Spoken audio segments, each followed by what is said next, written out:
Ele tinha 3 cidadanias. Ele era judeu por nascimento, pois ele nasceu em Tarso, da Sicília. Ele era grego por origem, pois se tratava de sua família. E romano por cultura. Paulo, acredita-se que foi criado e aprendeu na escola do fariseísmo e também recebeu ali raízes filosóficas, pois era um homem estudado, um homem conhecedor. Haja vista que ele foi regimentado, ele foi ali ensinado aos pés de um grande homem da época, um grande estudioso da lei, chamado Gamaliel. E Gamaliel vai instruir Paulo como deveria ser instruído. Uma segunda consideração que precisamos fazer nesse texto é exatamente que o caráter que Paulo escreve essa carta aos Gálatas. Ele vai escrever e ele vai citar algumas palavras mostrando que Cristo para ele é a razão de tudo. Quando ele diz que eu não vivo mais em mim, mas Cristo vive em mim. Quando ele vai dizer que não me glorio em nada nesta vida, a não ser na cruz de Cristo. Então Paulo, ele tinha como missão mostrar Cristo, mostrar a centralidade de Cristo para todos que quisessem conhecer e aprender da fé cristã. Uma terceira consideração é que ele estava combatendo judaizantes. Existiam alguns judaizantes convertidos que estavam na igreja da Galácia, e esses judaizantes vieram com uma ideologia diferente, uma ideia completamente contra aquilo que Paulo estava ensinando. Enquanto Paulo dizia que Cristo bastava para a salvação, os judaizantes vinham e diziam: não, para ser salvo, para conseguir chegar ao céu, ou ter a benevolência de Deus, é necessário que você seja um judeu, que você venha se circuncidar, para que você tenha esta dádiva. Então Paulo, percebendo que estava havendo um conflito interno ali na igreja, Paulo vai escrever esta carta em caráter de repreensão, e mostrando a todos ali que Paulo não era simplesmente alguém que caiu de paraquedas, que veio e estava falando algo sem sentido. Paulo precisava agir de um tom de pastor, um tom de quem tem ali a rédea ali da igreja fundada por ele, a igreja que estava ali regimentada e aprendendo aos seus conselhos. Então Paulo vai olhar para todos que estão ali, e Paulo vai enviar essa carta dizendo o seguinte: olha, leia essa carta e diga aos irmãos o seguinte: ninguém me incomode, ninguém me perturbe com a história de judaizantes. Por quê? Porque eu tenho a marca do Senhor Jesus Cristo dentro de mim. Então Paulo, ele mostra aqui que Cristo é a centralidade da sua fé. Mas quando falamos da expressão marcas, eu poderia citar aqui com muita propriedade diversos tipos de marcas que o Senhor Deus colocara na vida da sua igreja. Mas eu queria citar aqui apenas algumas marcas aqui que me chamou a atenção. E a primeira marca que me chamou a atenção nesse contexto bíblico foi que o Senhor Jesus deixou uma marca para a igreja chamada a marca da promessa. Deus colocou sobre a igreja esta marca, deixou este legado, a marca da promessa.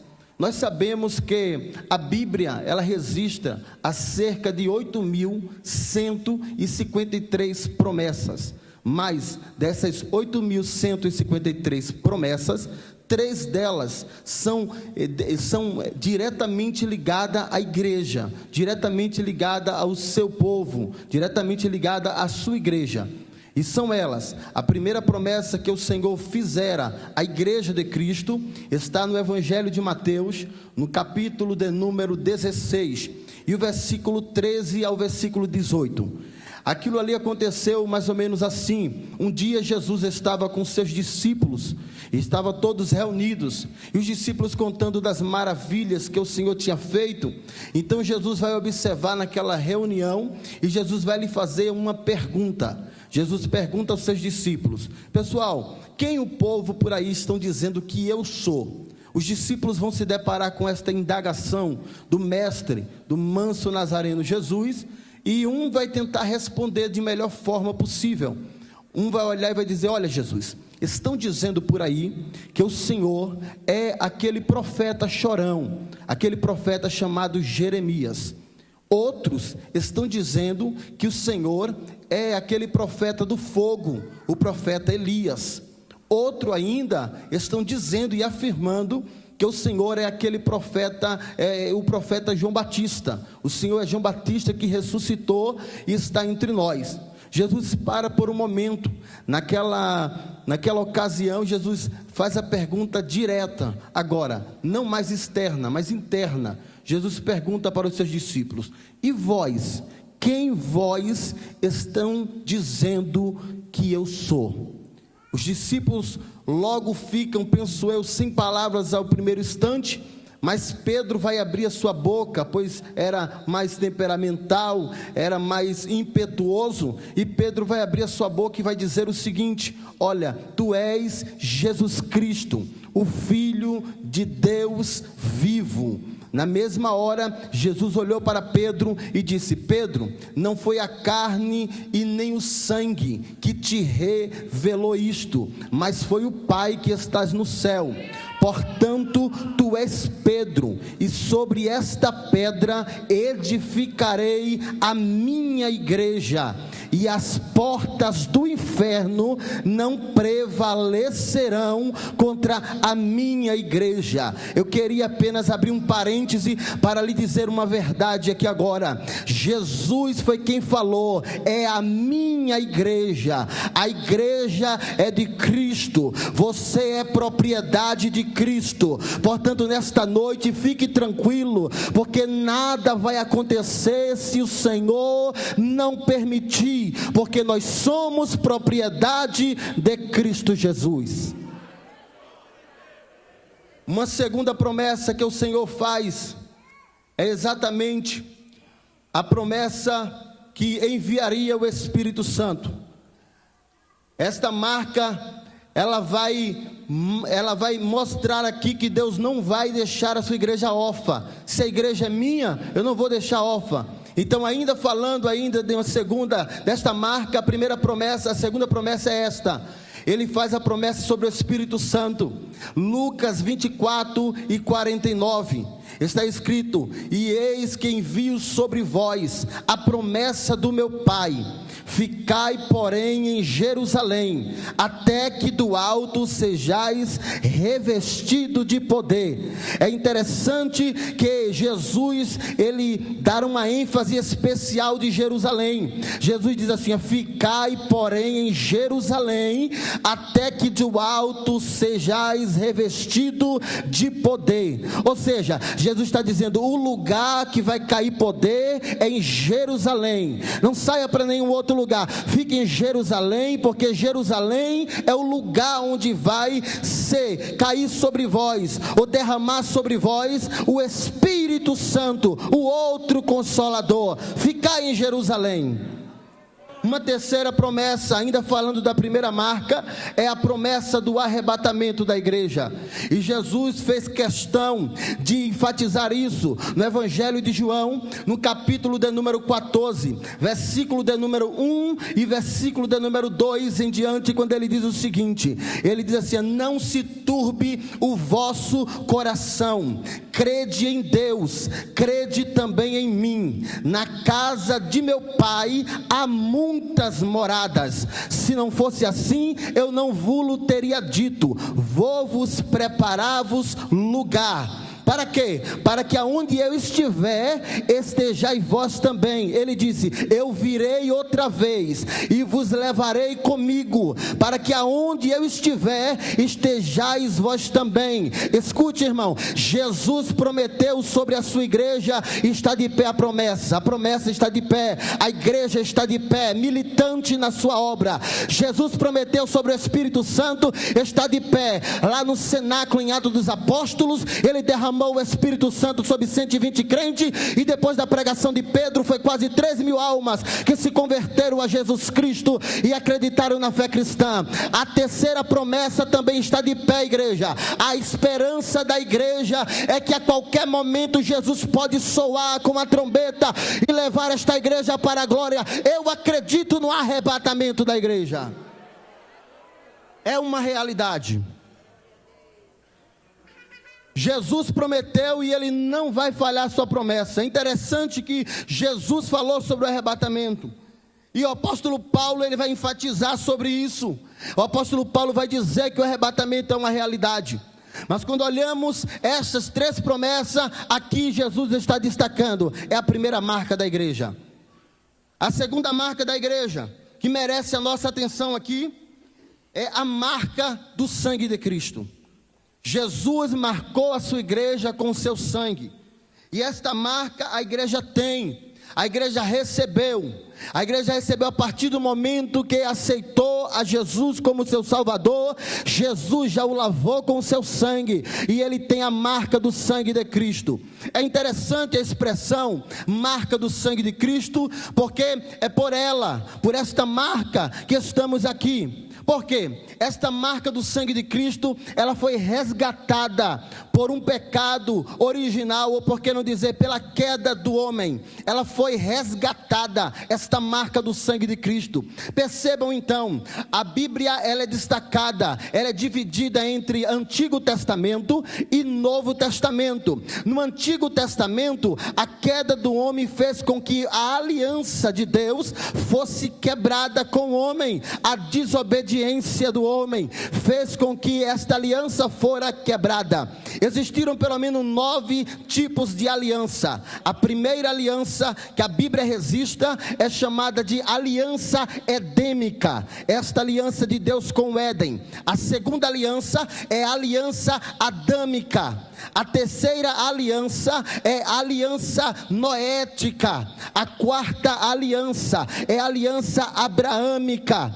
A quinta aliança é a aliança palestiniana. A sexta aliança é a aliança sacerdotal. A sétima aliança é a aliança da lei de Deus.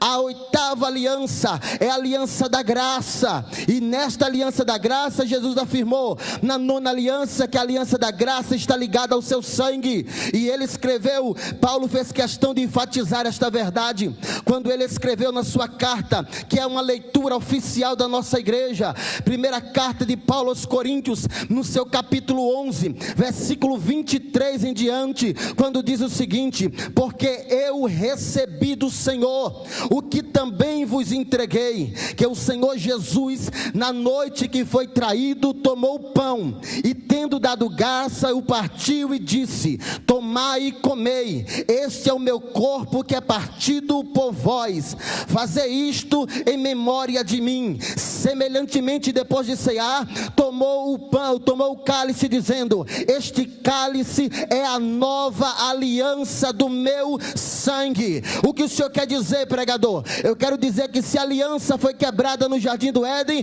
Jesus, com seu sangue derramado na cruz, nos trouxe de novo uma nova aliança. Se a aliança foi destituída no jardim do Éden, Jesus veio e com sua morte no Calvário, ele disse: eu renovo a aliança de novo com você. O Calvário nos renovou de novo, aliança com Cristo, aliança do meu sangue. Agora perceba, percebam uma verdade: o sangue, ele precisaria ser derramado. No Antigo Testamento, Levítico capítulo 16, diz a Bíblia que no Antigo Testamento não existia remissão de pecado se não fosse através do derramamento de sangue. Através do derramamento de sangue de animais, os animais eram sacrificados, o seu sangue era derramado e ali havia remissão de pecado. A Bíblia diz, o escritor aos Hebreus no capítulo 9 e o versículo 22, ele diz uma verdade, quando ele diz o seguinte: sem derramamento de sangue não tem como haver remissão de pecado. O sangue foi derramado, igreja. Jesus derramou o seu sangue para nos trazer uma nova aliança. Nós temos a aliança de Cristo, ela foi cravada lá na cruz do Calvário. Ela foi cravada na cruz do Calvário. É interessante que este sangue de Cristo derramado, ele nos reconciliou. O sangue de Cristo derramado na cruz do Calvário, ele nos trouxe uma nova perspectiva, pois o homem estava sem direção, pois a Bíblia diz em Romanos que todos pecaram e destituídos foram da glória de Deus. Estávamos sem direção alguma, mas Jesus, com o seu sangue derramado, ele nos deu um novo norte, ele nos deu uma nova direção. Ele disse: você não está perdido. E aquele que está perdido, através do sangue de Cristo, Jesus vai reconciliá-lo de novo.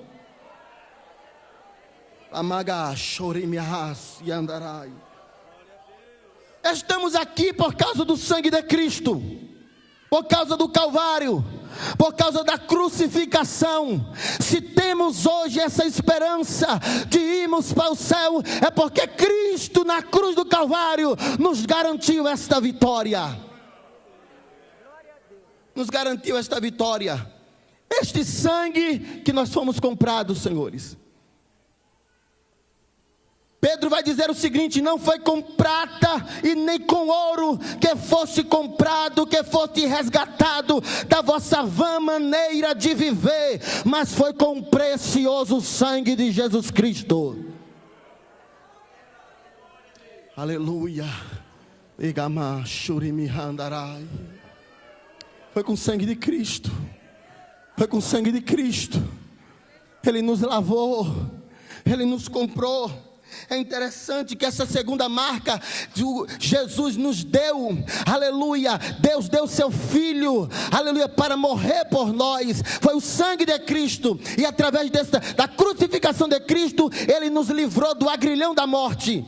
Ele nos livrou da condenação, porque Romanos capítulo 8 está escrito que, portanto, agora nenhuma condenação há para aqueles que estão em Cristo Jesus, que não andam segundo a carne, mas segundo o Espírito. Nós fomos resgatados, não há mais condenação nem agrilhão da morte.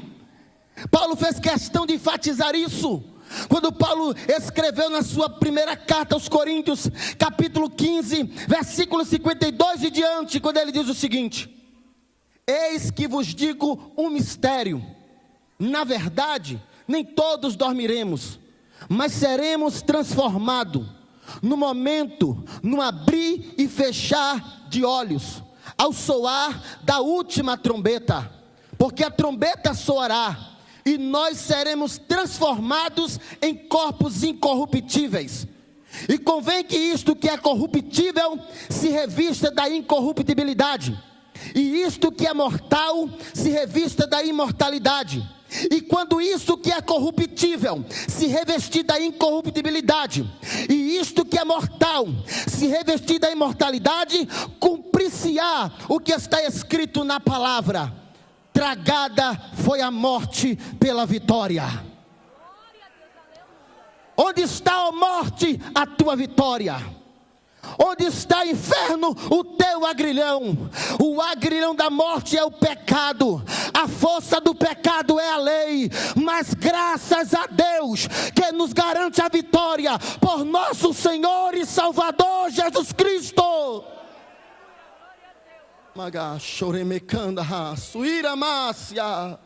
Fomos resgatados, fomos lavados, fomos comprados pelo este sangue de Cristo.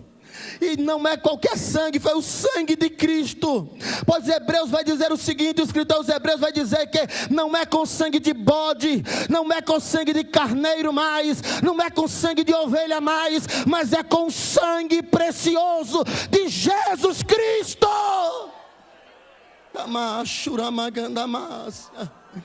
Aleluia. Esta igreja é comprada. Esta igreja é comprada. Esta igreja é comprada pelo sangue de Cristo. Escute, você não tem preço. Você não tem preço. Ninguém pode dar valor na igreja, porque o preço da igreja já foi pago na cruz do Calvário. E Ele, quem comprou, está entre nós e está sentado junto ao Pai. Você foi comprado. Esta é a razão. Esta é a razão porque o evangelho, o cristianismo tem crescido. Esta é a razão porque o cristianismo ele vai se avançando. Esta é a razão porque de todas as religiões que existem, no mundo, apenas um Deus se fez homem. E Paulo escreveu sobre isso na sua carta aos Filipenses, no capítulo de número 2, e o versículo 5 em diante, quando ele diz: de sorte que haja em vós o mesmo sentimento que houve também em Cristo Jesus, que sendo em forma de Deus, não teve por usurpação o ser igual a Deus, mas aniquilou-se a si mesmo, tomando forma de servo, fazendo-se semelhante a homens, e achado na forma humana, foi obediente até a morte de cruz.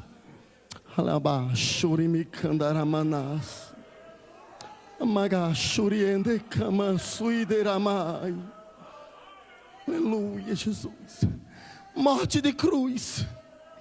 Pelo que também Deus o exaltou soberanamente e lhe deu um nome que está acima de todo o nome, para que o nome de Jesus Cristo se dobre todo o joelho que está no céu, todo o joelho que está na terra, e todo o joelho que está embaixo da terra, e toda língua confesse que Jesus Cristo é Senhor, para a glória de Deus Pai. Aleluia. A terceira marca foi a marca, aleluia, da adoração. Foi a marca da adoração, e Cristo nos deu esta marca, pois só tem um povo que sabe adorar a Deus de verdade. É este povo que está aqui, este povo que sabe como agradar, como adorar, como dizer o quanto Deus é maravilhoso, e Ele merece toda adoração, Ele merece toda honra, Ele merece toda glória, Ele merece todo louvor. Paulo disse o seguinte: porque dele, por Ele e para Ele são todas as coisas, glória pois a Ele para todos sempre. Por que Ele merece nossa adoração? Porque Ele está vivo. Eu vou repetir: Jesus está vivo. Jesus está vivo. Jesus está vivo. Khomeini morreu, continua morto. Confúcio morreu, continua morto. Allan Kardec morreu, continua morto. Leão X morreu, continua morto. Pedro o Grande morreu, continua morto. Buda morreu, continua morto. Mas Jesus Cristo, com Ele morreu, mas ao terceiro dia ressuscitou.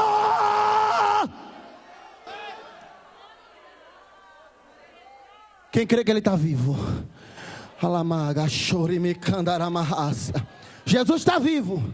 E porque que Ele está vivo, eu não posso deixar, aleluia, pela orientação do pastor, de lhe fazer o convite. Aleluia. Jesus morreu por mim e por você. Não merecíamos nada, mas Ele pagou um alto preço para que estivéssemos aqui adorando. Eu creio que aqui tem adorador aqui nesta noite. Já estamos adorando desde 6 horas da noite. Estamos adorando, sabe por quê? Porque Ele merece, Ele é digno de adoração. E nessa oportunidade, eu não posso deixar de lhe convidar você, meu amigo, você, minha amiga, que entrou aqui nesta noite. Você talvez esteja afastado, ou você nunca aceitou a Jesus. Eu quero te convidar a você vir aqui na frente. Levante uma das suas mãos e venha receber Jesus como seu Salvador nesta noite. Este é o momento que Jesus te conhece, que Jesus te chama para você renovar esta aliança talvez que foi quebrada e você ainda não sabia o caminho de renovar esta aliança, mas hoje Jesus te conhece, Jesus te trouxe aqui nessa noite para te dizer: venha e venha renovar esta aliança comigo. Onde está a primeira pessoa que gostaria de aceitar Jesus? Observe aí, meus irmãos, se existe alguém do seu lado, faça o convite. Deus é. Aleluia. Está vindo a primeira pessoa? A primeira pessoa já está chegando. Onde está a segunda pessoa? Não deixe para amanhã. Aleluia, Jesus te chama. Jesus te chama. Quem sabe você está cansado desta vida. Você está cansado da vida diária, cotidiana. Parece que não existe mais perspectiva para a sua vida. Mas hoje eu te ofereço, hoje eu te apresento uma nova perspectiva. Hoje eu te apresento uma nova esperança. E ela se chama Jesus Cristo Nazareno. Está vindo a segunda pessoa. Está vindo a segunda pessoa. Está vindo a segunda pessoa. Cadê a terceira pessoa? Você está aí nessa noite. Aleluia, venha. Aceite a Jesus Cristo como teu Salvador. Ainda está em tempo. Estamos aqui. Amanhã não sabemos mais. Jesus pode buscar a sua igreja, arrebatar esta igreja para estar com Ele na glória. Pode ser inclusive até hoje mesmo. Mas não perca essa oportunidade. Você, meu amigo, você, minha amiga, você tem esta oportunidade. Saia do seu lugar e aceite a Jesus. Aceite a Jesus como seu único e suficiente Salvador da sua vida. Aceite a Jesus. Aleluia, Ele te chama. Ele te chama. Eu retorno aqui o microfone ao pastor, mas ainda no decorrer da oração você tem essa oportunidade de vir aqui na frente. Muito obrigado, pastor. Pai do Senhor, irmãos, estaremos orando a Deus em prol dessas vidas que nesta noite reconheceu o senhorio do nosso Senhor e Salvador Jesus Cristo. Amém? Estaremos orando por elas. Senhor Deus, em o nome de Jesus, ó Pai, queremos te render graças e te apresento, Senhor amado, estas vidas que nesta noite, Senhor, reconheceu o senhorio do teu Filho amado Jesus Cristo, reconhecendo, Senhor amado, que Ele é o Salvador de suas almas. Deus, em nome de Jesus, que o Senhor possa nesta hora apagar, Senhor amado, todos os seus pecados, escrevendo o seu nome no livro da vida. Senhor, em o nome de Jesus, ó Pai, continua a derramar da tua graça, Deus, em nome de Jesus, fortalecendo estas almas em tua presença, Deus, repreendendo todo mal, repreendendo tudo aquilo, Senhor amado, que venha desvencilhá-las do teu caminho, em nome de Jesus, Senhor, que o teu Santo Espírito, ó Deus, o habite em seu ser, em sua alma, para a glória e louvor do teu nome. Amém. Que Deus abençoe. Obrigado. Sentai-vos um minutinho, irmãos. Por favor, aqui à nossa direita, os irmãos que aceitaram Jesus, para receber a anotação, por favor. Eu quero convidar aqui o pastor Wesley, a sua esposa, irmã Neia, e o presente que Deus lhe deu, sua filhinha, irmã Marta, por favor, para ser apresentado. Enquanto eles chegam aqui,